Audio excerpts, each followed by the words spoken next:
Hello, my name is Charles Williamson, and this is my physics podcast. During this time, I'm basically going to demonstrate how surfing and physics tie together, or, like my title suggests, the physics of surfing.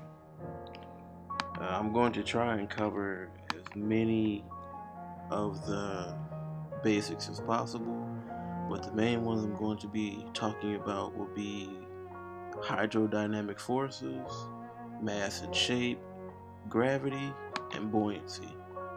These are all things that have always applied to surfing that many of us have never noticed or taken seriously. So, enjoy. Here in this portion is basically where I'm going to show you as well as describe hydrodynamic forces.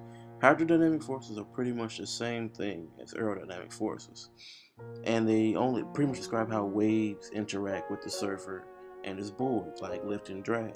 Here you can clearly see how I'm using lift and drag. I'm dragging my hands in the water to create a stabilizer, which allows me to move sort of with more control in the water. My mobility is limited, but at the same time, I'm not being shot around all over the place. I'm being in a controlled manner.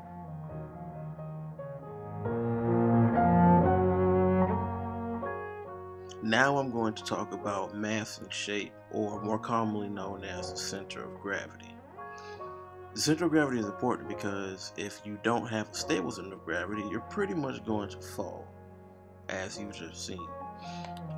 Center of gravity is not only just about on the board, but it also deals with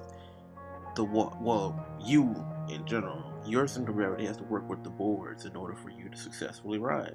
If not, you fall. As you can see here, he has a great center of gravity, as you can see with the ease of which he glides around on the board. Whereas my friend BC, he was the other one that you saw fall first, and then you saw me fall with a little bit more success than him, but we all fell, and because our center of gravity was disproportionate from the board as well as with ourselves. And as you can see, this guy is doing a much better job than we did. Lastly, we're going to talk about buoyancy and gravity. Buoyancy is the ability to float, which involves density. The main thing that allows the surfer to surf is because the board is less dense than the water beneath it. Also, gravity also has a good hold in this, because gravity is what pulls the rider towards the water and helps the rider hold his position while moving. It's very important, because without either of those things, your board will probably go underwater and you don't get to surf because you're not dense enough to stay on top of the water and surf accurately. This also includes Newton's third law of motion. For every action, there's an equal and opposite reaction.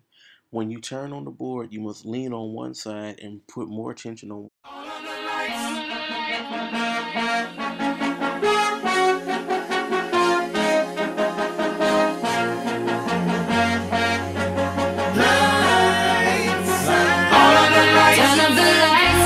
Baby, extra bright, I want y'all to see this.